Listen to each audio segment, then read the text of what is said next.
kutiba alaykum alqital wa huwa kurhun lakum.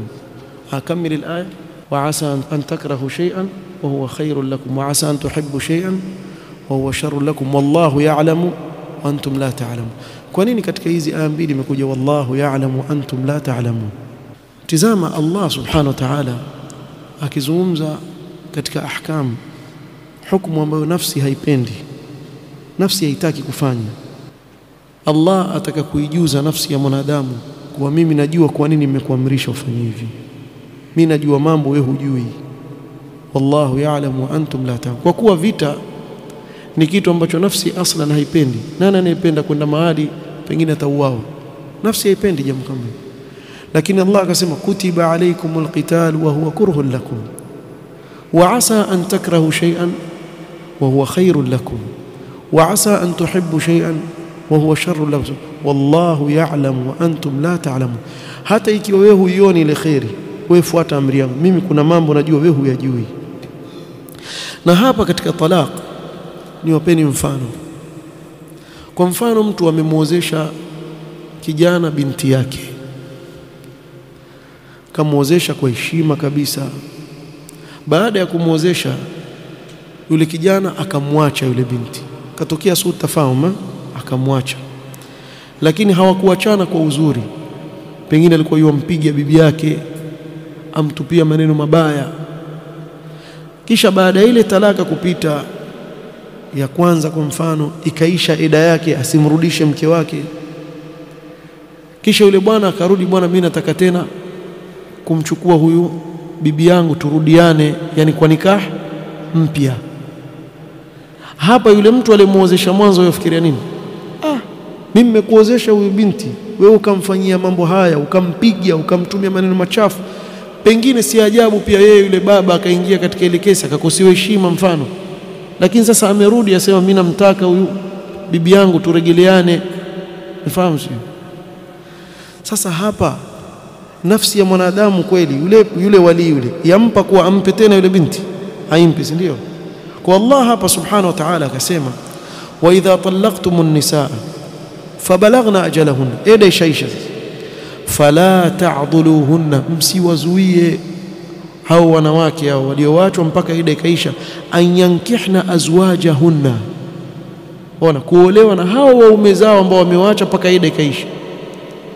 Idha taradau bainahum bilma'ruf, maadamu wameridhiana, wewe baba usizuie. Dhalika yu'adhu bihi man kana minkum yu'minu billahi wal yawmil akhir. Allah mina wapa mawaidha haya wale wenye kumwamini Allah na siku ya mwisho, sikilizeni haya maneno. Dhalikum azka lakum wa athar wallahu ya'lamu wa antum la ta'lamun. Mimi najua, ndio maana nikawaamrisha kubalini hivyo. Nafsi yako haipendi, lakini kubali hilo jambo, fuata amri yangu. Mimi nakwambia kubali. Kwa nini? Kwa sababu yale yaliyomo baina ya mke na mume hakuna anayejua isipokuwa Allah subhanahu wa ta'ala.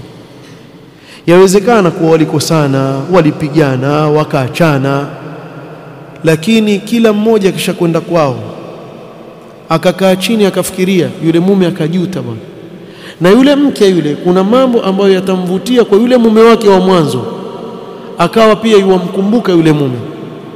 Sasa yule mume amerudi nyuma, huyu mke bado moyo wake umefungamana na yule mume wake. Usizuie ukasema yale yote uliyofanya. Maana yuko mmoja katika masahaba katika sababu nzuri hii aya kuwa alisema, ya Rasulullah, nimempa dada yangu nikamuozesha kwa heshima, kisha akawa yomfanya kadha wa kadha wa kadha, kisha nimuozesha tena dada yangu, mimi siwezi kufanya hivyo. Allah akasema wallahu ya'lamu wa antum la ta'lamun. Kuna mambo Allah yajua, nyinyi hamyajui. Hamuozeshe mwanamume mwingine, akifika kule atamfanyia vitimbi, wewe atakurudi kule kule. Mambo ya mke na mume bwana huwezi kuingilia, wajua na wenyewe. Kuna watu upigana na wake zao, si kupigwa tu, wapigana sawa, wakapigana, yule mke akatoka hapa na nundu, jicho lishageuka jeusi, kisha siku ya pili wanawacheka, habari hawana. Waweza kushindwa, si hawa jana walikuwa waniteta, ndio hawa waniteta jana, leo mpatana. Mambo yao wajua na wenyewe. Haya yatokea sana. Na mifano kama hii ukienda kusoma katika mifano katika tarehe utashangaa, subhanallah. Kuna mambo yatokea ya ajabu. Acha kuzoma huko nyuma, hata sasa hivi waweza kupata kesi za ajabu. Mmoja katika qadhat, wajua makadhi wana visa vya ajabu wavikuta katika maisha yao. Atueleza katika harusi jambo ambalo yeye alikuwa ofisini likaletwa mbele yake. Mke na mume watukanana, yani waachana leo. Watukanana kweli, watukanana. Bwana ketini, tulieni. Huyu tulieni basi nitakusikiliza. Niwaulize kuntokea nini? Mume sema. Asema huyu mimi ninamwambia anipikie samaki na mchuzi wa samaki. Wallahi alazim sana. Akaenda akamwacha paka kala samaki wangu yote yeye. Yule kadhi akasema mimi nikashindwa kujizuia nikacheka. Yule bwana akaniangalia akajua kisa cha kipumbavu akacheka, na yule mke akacheka. Hebu twende zetu bwana. Hao akatoka kaenda zao. Hawakutaka kesi sikilizwe tena wala mtu aletwa mpaka kwa kadhi kwa ajili ya samaki. Jamaa, sasa mambo mengine yatokea.